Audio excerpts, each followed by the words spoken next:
તો મહેસાણાની દૂધસાગર ડેરીમાં લાફાકાંડ. ચેરમેન અશોક ચૌધરી પર મોટો આરોપ થયો છે.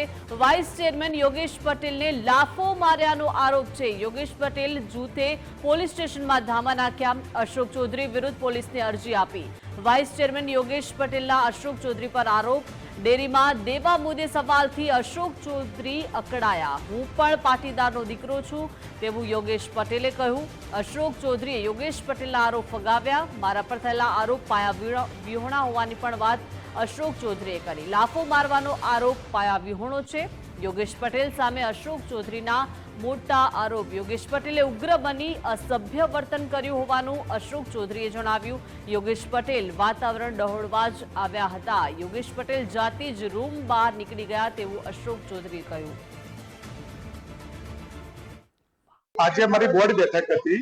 બોર્ડ બેઠકની અંદર અમે પ્રશ્નોત્તરી લઈને ગયા હતા ઘરેથી. તો સાગર પત્રિકા થોડી ગોલમાલ હતી એટલે હું પ્રશ્નોત્તરી કરતો હતો ચેરમેન સાહેબને અંદર બોર્ડની અંદર, અને એમ બી જવાબ આપવાની જગ્યાએ આપતા હતા. અને પછી ઉશ્કેરાઈને એમને મારી જોડે હુમલો કર્યો, અને હુમલો કર્યા પછી પણ એમને મારા જોડે લાફાલાફી કરી. પણ મારા જોડે જો કનુભાઈ એલ કે પટેલ ના હોત, કનુભાઈ ચૌધરી એલ કે પટેલ, તો આજે મારી જોખમ હતું મારા પોતા ઉપર.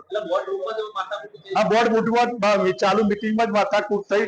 અગાઉ પણ જયારે વાઇસ ચેરમેન જયારે મને પાર્ટીએ બનાવ્યો હતો અને પાર્ટીનો હું વફાદાર સૈનિક તરીકે કામ કરવા માંગતો હતો, પણ થોડા કામના થોડા ભ્રષ્ટાચાર મને થોડાક નજરમાં આવ્યા એટલે ભ્રષ્ટાચાર બહાર કાઢવાના પ્રયત્નમાં મારી ઉપર ઉશ્કેરાય. અને અગાઉ પણ જયારે વાઇસ ચેરમેન બન્યો હતો ત્યારે એમના ભાઈઓએ એમના સંબંધીઓએ મને જાનથી મારી નાખવાની ધમકી આપી હતી. વાઇસ ચેરમેન શ્રીએ જે પ્રશ્નો પૂછ્યા હતા એના બધા જ અમે ખુલાસા આપ્યા, છતાં પણ એ પછી ઉગ્ર થઈ ગયા અને ઉગ્ર બોલાચાલી કરવા લાગ્યા, અપશબ્દો બોલવા લાગ્યા. છતાં પણ અમારા બોર્ડના સભ્યોએ એમને સમજાવ્યા કે તમે વાઇસ ચેરમેન છો, તમને શોભતું નથી. છતાં પણ એ મર્યાદા ચૂકી અને ખરાબ શબ્દો બોલતા હતા. એ પછી બોલ્યા પછી અમે લોકોએ પણ એમને સમજાવ્યા. સમજાયા પછી એ આ જે વાત કરે છે હાથ ઉપાડવાની બધી, એ બિલકુલ પાયાની વાત છે. એ જાતે જ બોર્ડ છોડીને નીકળી ગયા છે અને એ એમને રોકવાનો પ્રયત્ન પણ કર્યો કે તમે લોકો બેસો, પણ એ બેઠા નથી અને પોતે બોર્ડ છોડીને નીકળી ગયા છે. તમે અમારા ડિરેક્ટરોને પૂછી શકો છો. આજે સવારે આવ્યા બોર્ડ મિટિંગના પહેલા પણ અમારા ડિરેક્ટરોને કહેતા હતા કે આજે અમારા બોર્ડમાં ઝઘડો કરવાનો છે, અને એ વાત તમે અમારા ડિરેક્ટરને પૂછી શકો છો.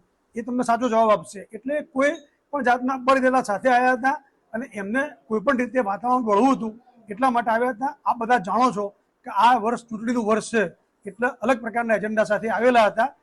ઘટનાક્રમ એવો હતો જ્યારે અમે બોર્ડ મિટિંગની અંદર સીડી ચડતા હતા અને એ વખત યોગેશભાઈએ અમને એવું કીધું કે ભાઈ આજે તમે કોઈ સહી કરશો તો બોર્ડની જેલમાં જવાનું છે બધા બોર્ડને, અને આજે ડખા થવાના છે એટલે તમે બોર્ડ મિટિંગમાં સહીઓ કરતા નહીં અને બોર્ડ ચાલવાનું નથી.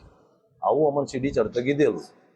અને અંદર જાય ત્યાર પછી જે પણ ચેરમેન સાહેબ બધા ખુલાસા કરતા જ હતા વારંવાર, અને છેલ્લે એ લોકો બોર્ડ છોડીને જતા રહ્યા. આવો કઈ ઝઘડો થયો હોય, મારામારી થઈ હોય, તમે જોયું? ના ના, બોલાચાલી થઈ. ચેરમેન સાહેબ ઉપર આક્ષેપ કરવામાં આવે એમાં બોલાચાલી. અમે અહીં સીડી જતા હતા, હું રમેશભાઈ બે ભેગા. ત્યારે યોગેશભાઈ અમને એવું કીધું કે ભાઈ તમે આ સહયોગ કરતા નહીં, સહયોગ કરશો તમે જેલમાં જવાના છો, આ ડખો થવાનો જ છે, આવું અમને સરતા કીધું હતું. મારામારી કે કઈ બોલતી અમે કઈ જોયું નથી, બોલાચાલી થઈ. કોણ બોલાચાલી કોણ કરતો? એ અંદર કરતા હતા, હિસાબ આમ કરતા તેમ, સાહેબ જવાબ આપતા હતા, એ પૂછતો હતો. બાકી કોઈ મારામારી ગમે કઈ ભાર્યું